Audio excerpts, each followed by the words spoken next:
Hello ladies and gentlemen, boys and girls, it is Patrick here, Eggnoc Poker, a new video today, and we are going to be jumping into a session review today. So it's going to be for a gentleman called OneCleanBag, a very loyal acolyte and member of the team and the Discord community.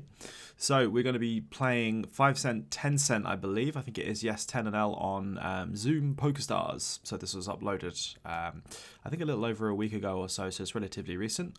I've got no notes, no predetermined information on the video today, so we're just going to be jumping straight in. We're going to be having a look, seeing how we're getting on. This will be, as always, a two-part series. I think it might even be 3 depending on the duration, but hopefully 2 is what we're going to try for. So we're going to be going into the session review today. As always, just a quick shout out before we get started. Please like, please comment, please subscribe. Please join the Discord. All the information, as always, is in the link below. Well, actually, technically, the link below is for GTO Wizard. But I mean, the description below is what we're looking at. So thank you very much. Let's just get started, I suppose. So it would be very good if I could just get this started. Let me get this out of the way. Excellent. Okay. So 5 cent, 10 cent then. So this is going to be one of the stakes where I consider 2nl, 5nl, 10nl at all micro stakes speed variants to be about the same in terms of their class. I think they're still going to play extremely tight. There's still going to be people who are going to be bluffing, but it's more people who are sort of given opportunities to make obvious bluffs where weakness is shown or where population don't punish mistakes, rather than sort of going for super aggressive sort of advanced or optimal lines. So I would still think we're going to be playing a relatively sort of just tight, solid strategy, looking to fold a lot, looking to value bet a lot, not looking to do too much sort of hero calling, etc. Keeping it pretty simple. That's what we're looking to do. Mostly opening to about 2.5 X or so, just keeping it simple. Those are our sort of general standards. Again, I have not played 10nl Zoom for many years. So apart from the random sections that we did on the couple of months back for the beginning of the channel, so I don't actually know how these pools are going to play. So bear with me. You guys are probably going to know a bit more than I am in terms of how these pools are playing. So let's have a look how we're doing. Going for a thin value bet table 1. I don't hate it. It's a little bit thin, but fuck them. Go for it. Table 2, what we got are 10s and hijack. Nice easy open. Yeah, against the big blind, we can go for a couple of different sizes. I think also exploitative, I think, all work. Facing check raise, I think we have an easy call. We're not really loving it. I wouldn't be doing any 3 betting on the flop. I'd be calling. 7x is interesting because obviously it limits the amount of combos villain is going to have of like hands like 5-7 suited or like 7x, for example. But then again, if villain did find a very interesting check raise with a 7, he's obviously now improved. I think population at 10nl are going to have a very little top pair. I think they're going to mostly be check raising sets, 2 pairs, strong draws, combo draws, very good flush draws, etc, rather than sort of made hands most of the time, I would think. And yeah, nice and easy. I think we'd just be playing as a call. Facing this small size, villain shouldn't really be going this size. I think villain should be going really big or check.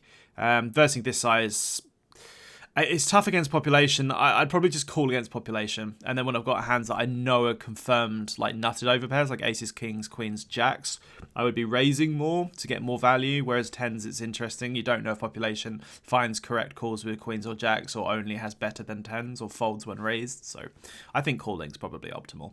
The deuce is lovely as well. That's now limiting combos of pocket deuces. I don't think villain's got 7 deuce suited, but so this is another really good card. Facing check, I'd be betting big, and facing bet, I would be looking at the size depending on what I'd want to do.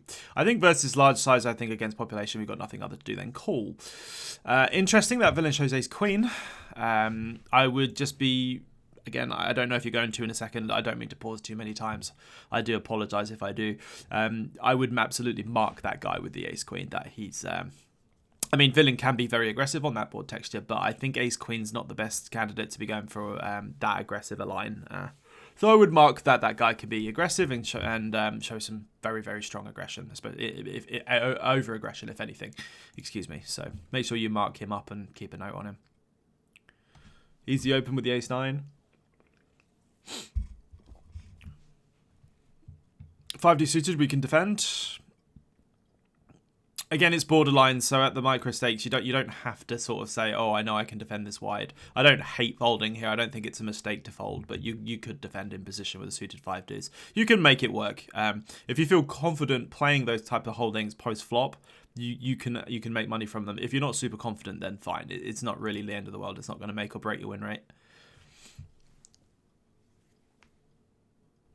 I love that we're taking notes. I just don't like the fact that we're in the middle of the hands. We've literally got two extremely playable hands here. We've got pocket snowmen and ace queen suited off hearts.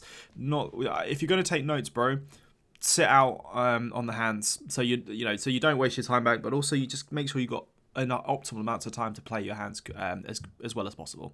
So don't take notes in between hands. In my opinion, I think it's sort of gonna cause you trouble. Also, you need to activate your time bank on table 2. Are you gonna time out? Oh no, it is auto bank. Thank God. That you can auto fold ace queen suited. So we are primarily, I believe, calling with some folds and a very small amount of 3-bet pre with 8s, I think, off the top of my head.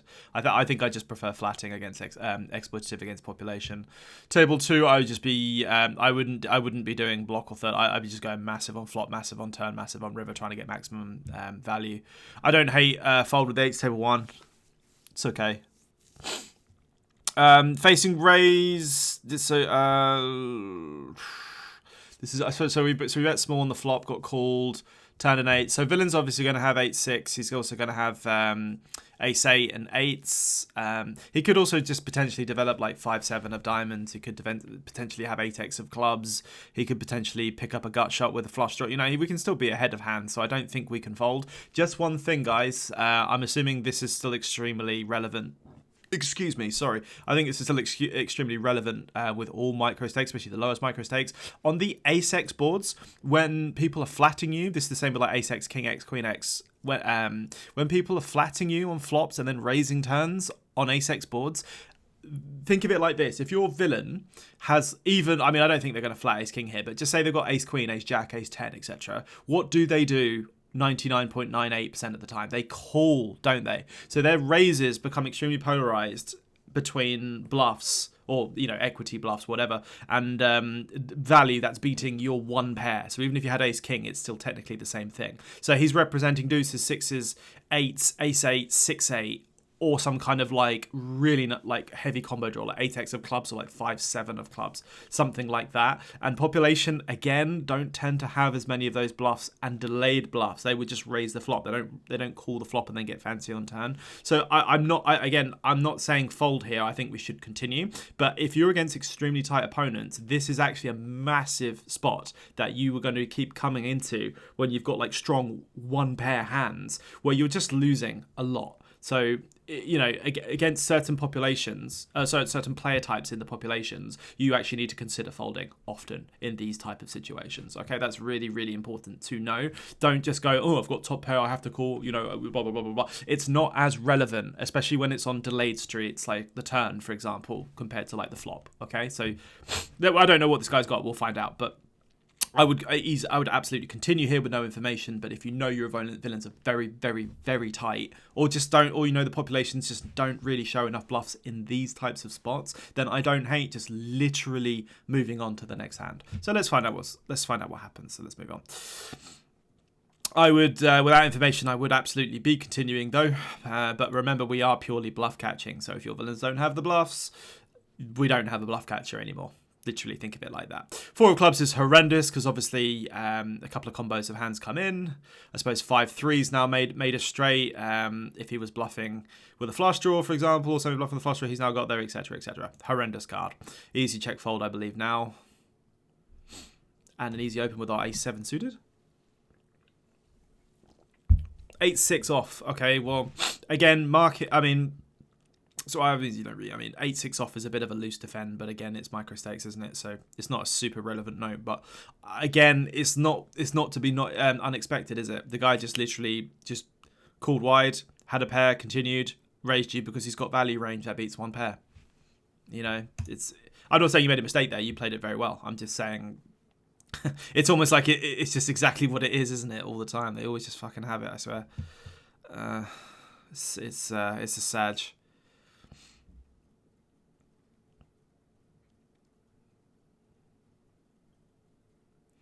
Jack 7 suited. Let's open this one up. Sorry, just to pause here. So with this is something exploitatively to be thinking about. Jack 7 suited is easy open, nothing to say. I would still be opening to about 2.5x on the button. You can save yourself a bit of money here.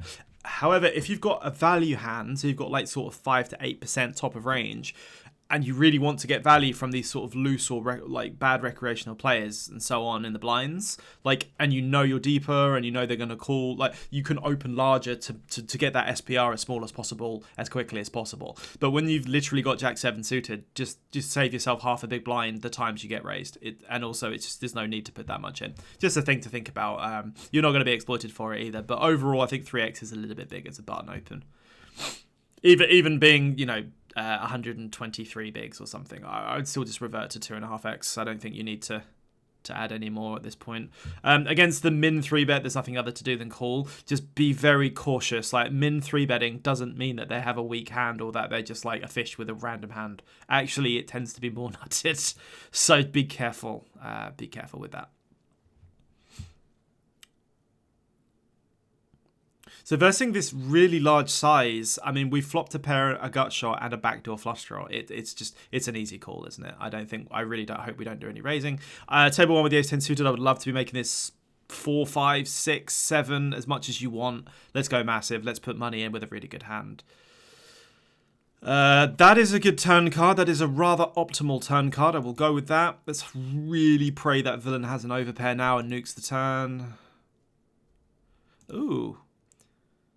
I keep finding reasons to pause. I mean, I don't want to keep pausing, but look at this on table 1. You tell me, guys, if you're watching this, literally, what do you think this is? I'll be honest, when someone, I mean, you've got this guy already previously tagged as a recreational player, but there's no notes. The guy limps under the gun. This guy limps behind on the button, faces a 5x on the small blind, and then wants to then repop this to 15. This is just aces, right? Is this only aces? Because if this guy's got like 8s, 9s, 7s, 6s, he just continues, right? If he's got a connector, he just continues. If he's got like ace 4 off, he just continues or folds, right? This just looks like aces, like trapped limpy aces by a weird rec. Huh. I don't want to say fold here, but this looks like I would say this is kings or aces.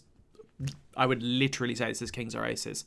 I think you'd probably be breaking. It'd probably be a break-even call if you know his range is almost specifically kings up, like kings or aces. So I think I would generally just fold. Honestly, it really sucks to put 5 in and fold to a 3x, but it's just I might be criminal. I might be criminal for saying that, but I don't think we can continue here because I really think this guy's nutted.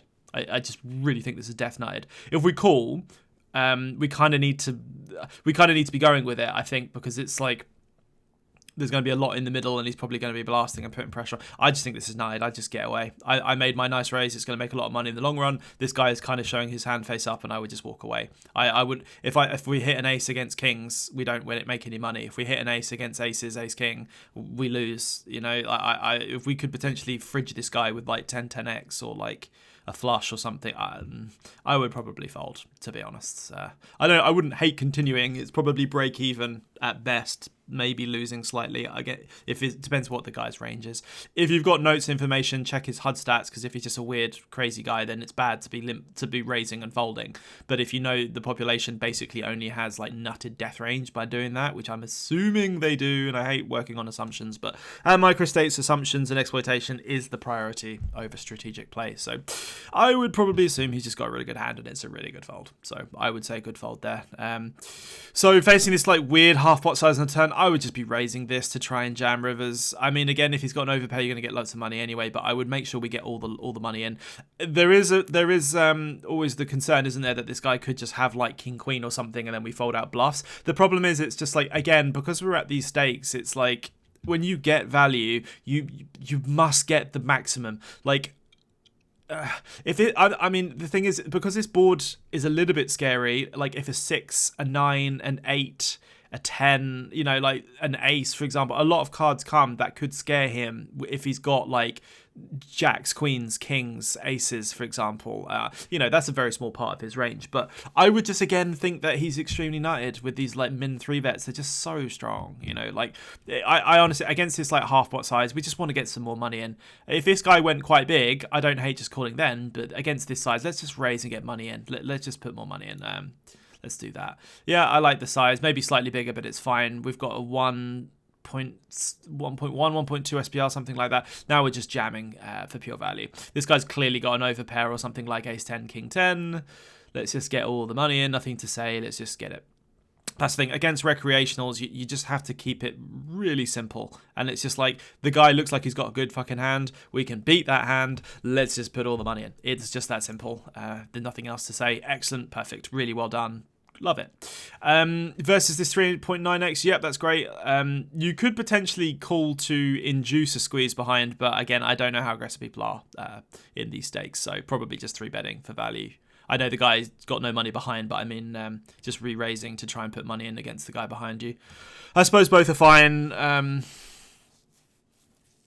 With that 3.9, yeah, I mean, if you call there, you might induce him to attack you, but maybe he doesn't at this stake, so maybe just raising is better. That's a 5x open. I would probably be folding to that. I think that gentleman is slightly binning himself the times that we have a very good hand.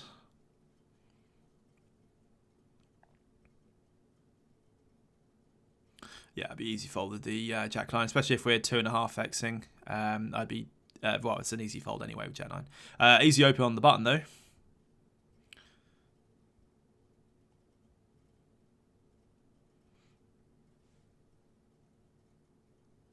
No action with the aces, that's unfortunate. We can have an open with the king 3 suited in the cutoff if we want to. I would absolutely have it as an opening range. Get a button flat. And a squeeze, unfortunate. Let's fold that one. Again, I've said it before with like UTG, hijack, etc. Deuces, 3s, 4s, and potentially 5s to some extent. You don't have to pure open them. They're not making massive amounts of money. Only open them if you've got, like, in terms of exploitation, if you've got really heavy whales and recreationals and so on, or nit people who are just going to fold the blinds like ridiculous amounts and not attack you behind, then open them more. But just generally, they don't make huge amounts of money, so it's up to you.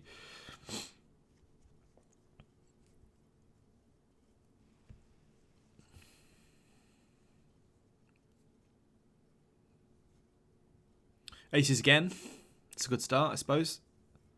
Easy open with our king deuce suited. I suppose easy squeeze with our aces. Game's somewhat easy at this point. Yeah, 11's fine. Just one thing, like generally, I mean, it's a bit more GTO in terms of sizings. Like we're generally going like anywhere around sort of 11, 12. We are slightly deeper, so you could also go a bit bigger if you wanted to. I generally resort, I solely play 100 big blind strategy, so like I generally go around 12. You're slightly deeper, you're like 130 effective, so I'd probably go around 13, 13 and a half. I'd go pretty big, honestly, so...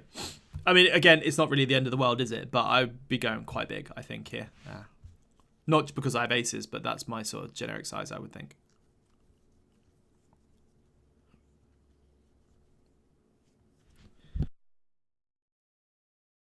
Oh, excuse me, sneezing away.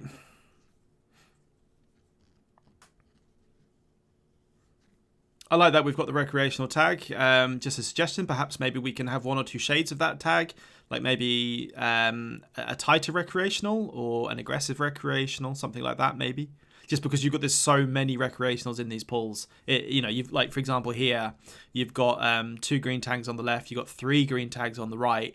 It's like, if you're able to, I would absolutely have a lighter and darker shade of green so that you can identify that they're, you know, tighter recreationals or more aggressive recs. It's just something if you want to do that you can add in. Just because you're playing at micro stakes, there's going to be so many recreationals, aren't there? I really should do more of it on my videos. Not to sound like a hypocrite, because I don't normally myself, but we can defend the ace jack here, or we can absolutely squeeze it if you want to. It's up to you. As long as we don't pass, I think both are good. I wouldn't be doing any leading here. I'd be absolutely checking table 1 multi-way and folding 10-3, obviously.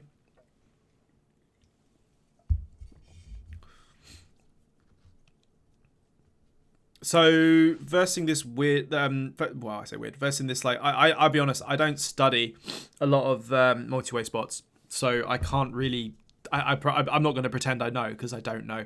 Against this, I'm just saying, against this price, I actually, I don't feel like our hand's strong enough to defend multi-way. I feel like we can absolutely we can continue with these backdoor, 2 backdoor straight draws. We've got backdoor wheel and backdoor Broadway, 2 overs, 2 backdoor flush draws, or pretend flush draws. That I think our hand is strong enough to continue. However, I don't think we're strong enough to flat here with a bet and a call for half pot or just under half pot. It's like 40, isn't it? I actually would like to potentially see a check raise here with this candidate. You block aces, you block jacks, so you block 2 nice over pairs. You block jack 10. I would think suited. I don't think he opens jack 10 off on the hijack. Maybe I'm wrong. You also block the small blind from having hands like ace 10, jack 10, and you block jack 10 of diamonds, and you block a lot of just natural continues like ace jack of clubs, ace queen of clubs. You block like queen jack of diamonds. So you block a lot of really nice natural continues from villains, and you've got 2 backdoor straight draws, 2 backdoor pretend flush draws. I love pretend flush draws. So I actually would love to see a raise here. I'm not saying you must do this, and I don't actually know if it's technically a good idea, but I would think this combo is pretty good to add as a check raise rather than a call or a fold. Personally, I would love to see this to like 14, but again, we'll see what happens. But if there's a combo to do it, this is quite a nice one. Same with something like queen jack of diamonds. That would have been another nice one. Things like that. But it is what it is. I do not fault you at all for folding, and it's not really a necessary spot to take, but it's I would have gone for that one. I think we should be mostly check raising with our open-ended straight and flush draw. We can do some calling, I would believe, but I would love to see a raise. I like the size. I like the size a lot. Yeah, well done. There you go. We take it down 5 high. We'll take it. Nicely done.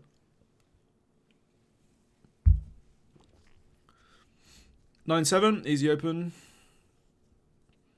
When you've got hands that are like pretty close to like pure opens, or just good hands that to open, you don't need to be concerned with their VPIP, PFR, 3-bet, etc. When you've got the, just very quickly for the guys at home, if you've got marginal opens, so you've got hands that are like kind of like borderline, you've got like King 7 off or something, or, things like that, hands that you're not sure whether you can, I'll open it, I guess, and things like, marginal opens. If you've got people who are extremely aggressive in the blinds, and you're using your HUD stats, then you can start overfolding those combinations because you just know that you're just going to get attacked more than you should do. And then vice versa, if you know that opponents are just folding to steals like 80-90%, open up that attacking range pre-flop. You don't have to absolutely do it in post, but that pre-flop aggression can absolutely work for you, as can the potentially overfolding too.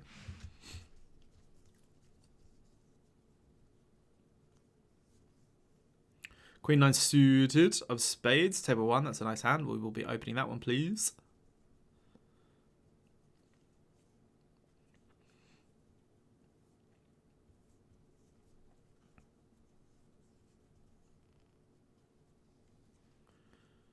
Couple of easy folds. Jack 8 is a nice fold, as is the 8 tray, unless it limps round. No, it does not. Excuse me.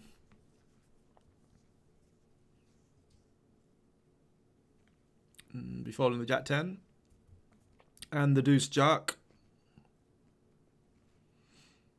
and the 6-4 suited and the 7-4 off. Fold, fold, fold, fold, fold, fold, fold.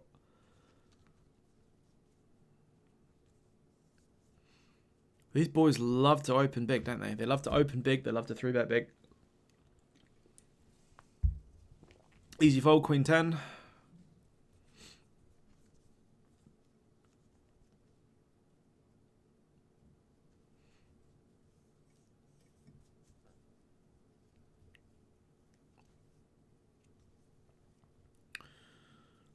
Not really getting any good. We either get monsters or trash. So against UTG, this is an easy fold with king 9 off. Against a min defend, I think off the top of my head, I think against a min defend, it's still a fold as well. But against population, we'd be folding a lot. We've got king jack suited, table 2. Let's mostly be 3-betting this one. Oh, Oh, no, come on. King Jack suited, small blind. Let's get that in. You know, we need to be raising that one, or at least playing it. I mean, we do have. I suppose you could have some calls, but the rate kind of sucks to have calls. But we absolutely should be 3-betting King Jack suited there. I don't know if you just folded by accident, but that's a really good hand to play. As is the King 9 suited.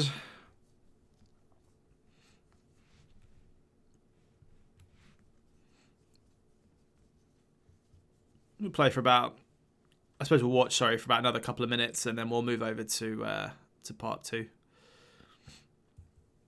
So both segments will be about 25, 30 minutes, give or take. Easy folds. 8-9's a bit too loose to be opening the cutoff. Easy fold. 9-10 to some extent you could open depending on the players behind if you wanted to, but 8-9's a bit loose. Easy fold with the ace tray. What on earth is that avatar in the small blind table 1?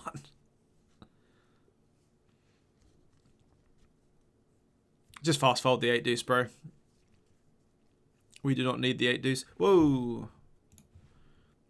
So the pocket 3s. Oh, we're in the small blind. Oh, I apologize. Sorry, I thought we were in the big blind there at pocket 3s. Ignore me.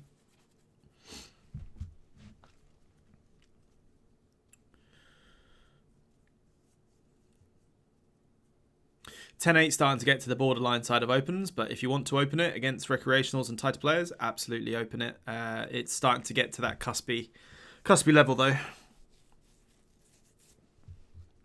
Although King 10 suited is a lovely hand.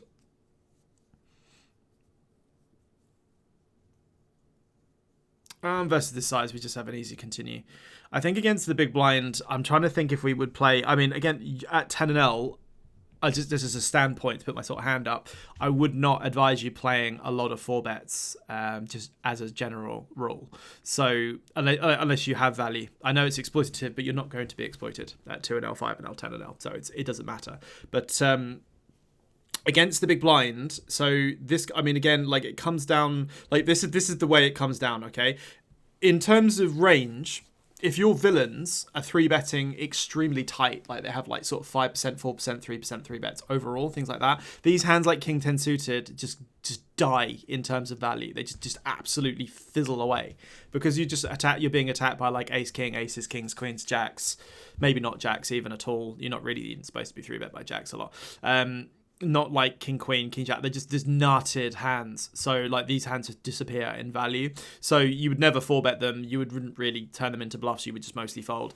Against unknowns and against people who actually 3-bet like a bit closer to normal or just a decent amount anyway, they start mixing between like 4-bets, calls, folds, depending on the combos, the suited combos of like king, jack, king 10, etc. and the positions. This is just, I'm just chucking loads of stuff at you.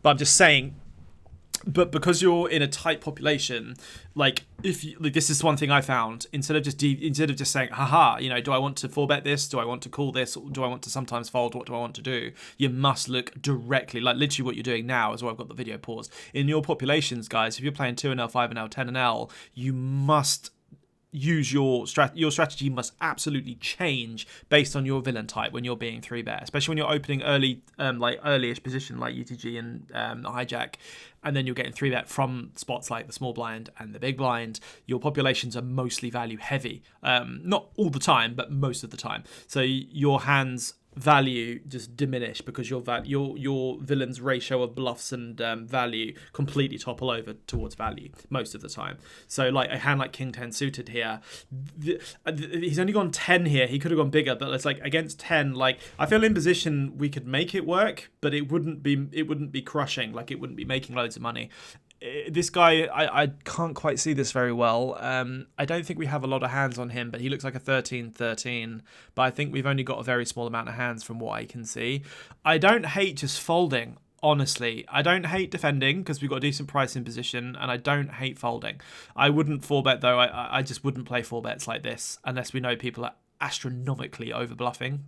And you can have 4-bet bluffs, but I think king 10 suited again wouldn't even be a good combo to use against them. So it's up to you. Against population, I would actually mostly be folding, really, with some defending against certain villain types and maybe a very rare 4-bet, but not very often. So it's up to you what you want to do. I don't think folding or calling are both terrible. It's just, it depends on the villain type and the positions. But big blind versus hijack, big blind versus UTG, it's so nutted that you must be like sort of super careful. It doesn't really make a lot of money considering if you want to node lock an average tight nitty range in these spots, it's so fucking strong. It's like the value of your hands just diminish. It's the same with like, you're going to 3-bet queens for value, obviously, but for example, whether UTG 2 4-bet versus your hijack 3-bet, not to keep talking at you, but just for you guys to see at home, like it's the same kind of thing. Like their range isn't quite correct, so it's so heavy toward, it would be naturally heavy towards like aces, kings, maybe other queens if it was there, potentially ace king, and almost exclusively that range on table 2 where you get 4-bet in these positions often. So like again, you have to be extremely careful with what types of villains you're up against and what they're doing.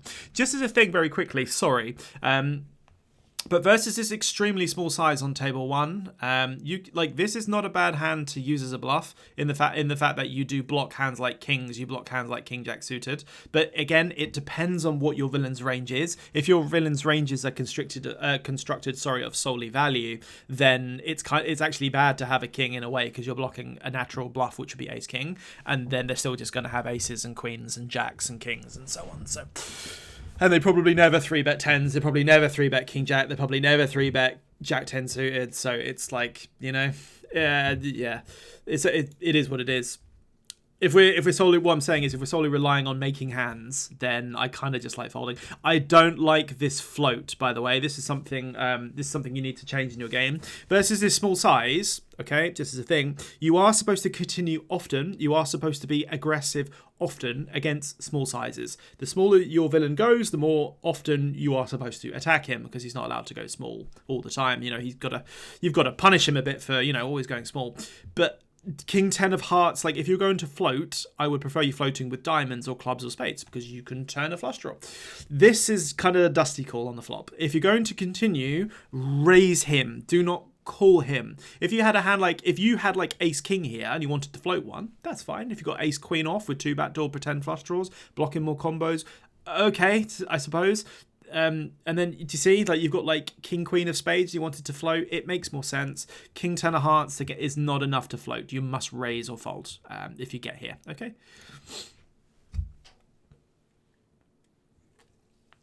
Now we absolutely must be attacking versus check. You've got king high. I don't think villains have any protected turn checks into raise like most of the time. This just looks like ace king. It looks like ace queen. It looks like a maybe 10s, but I mean we block it and villains probably don't 3-bet 10s. This looks like ace king. It looks like ace queen.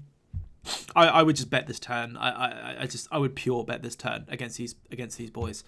I don't think you need to go massive. I think I would go around sort of 60%, just to sort of really attack those sort of like really strong ace-high ranges. But it kind of sucks to have a king in our hand to do this, but it's just going to work. Yeah, there you go. It's literally just going to work often, isn't it? It shouldn't, and we're kind of wildly over bluffing, but at the same time, what does it matter if it's going to work almost always? So I like it. I like it a lot. Table 2, so we don't really 3-bet 7s and 8s a whole bunch. Villain, he doesn't have to pure call them, but that's GTO, isn't it? So who fucking cares? Exploitation-wise, I would just be betting massive against jacks and 10s and 9s, honestly.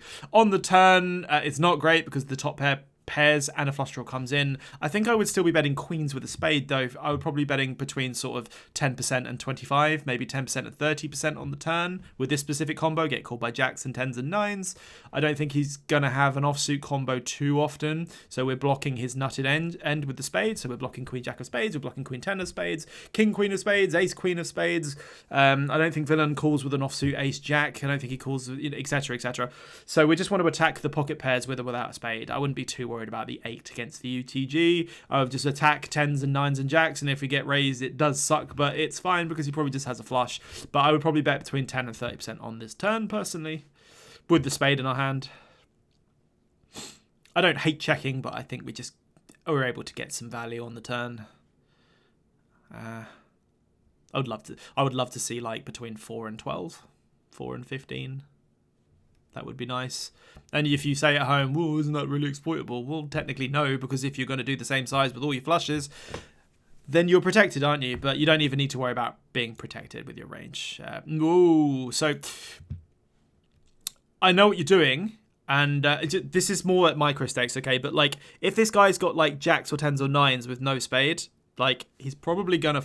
I don't. Again, I'm working on assumptions, but your size here is kind of forcing him. I don't hate this size like overall, but I think.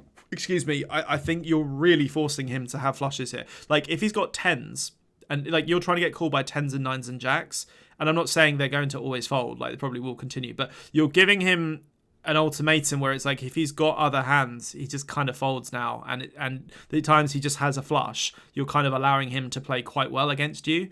And imagine he's just got like ace. Imagine he's got like ace king or ace queen here with a spade some of the time, or he's just got a flush. Like it makes it a little bit easier for him to play. I'm not saying that's always the best way to do it, but at the micro stakes, I suppose if you're specifically targeting jacks or tens and nines and you're going huge, that's fine. But he's going to have a lot of other flushes as well, even though you do block some of them. And he's just going to fold a lot. So I probably would have just gone smaller, honestly. I love betting, but I would bet smaller just so you don't completely bin yourself against the times he just has a flush, right? Or an 8 or 7s or deuces or 8-7 if he has them, excuse me. Just finally, so what's this river? So the river is jack. Do we get called by 9s and 10s now? Probably not. Jacks improve. I think this should be a check back. Is there an argument for 10%ing this? No, I would just be checking this river back. I think it's a bit thin to be betting. Considering we went massive on the turn as well, that's even more incentive for us to now check back the river. He's going to have flushes and traps here. He's going to have pocket jacks. He's going to have boats. You're not really getting called by 10s and 9s anymore. Okay. So 9s with a spade, like, again, so you're going to get called. With your large size, you still get called by hands like this. But had he had a hand like 9s with no spade, he's probably going to fold and you lose value versus those 9s, 10s, and then you do it in versus those bigger hands. Had you had, like, if you got, like, for example, if you 3-bet a hand like king, queen off with a spade, it's still the same thing. You don't need to go 3/4 pot to attack most of his most of his range. Like, I just think I would have gone smaller. If I was in a bit more of a GTO world, maybe I would have some larger sizes, but I think micro stakes, it's just, you've specifically exploitatively got a value hand. In a spot where he can just have a lot of hands that beat it, and the hands that you're targeting like jacks and 10s and 9s on a flush completing top pair completing turn, I would think that they fold most of the time. And if they've got 9s with a spade, great, but the times they just have the flushes, which are more often, I think I would be careful is what I'm saying. Anyway, so we're going to move on to part 2, right guys? So I will see you in the next one. See you soon.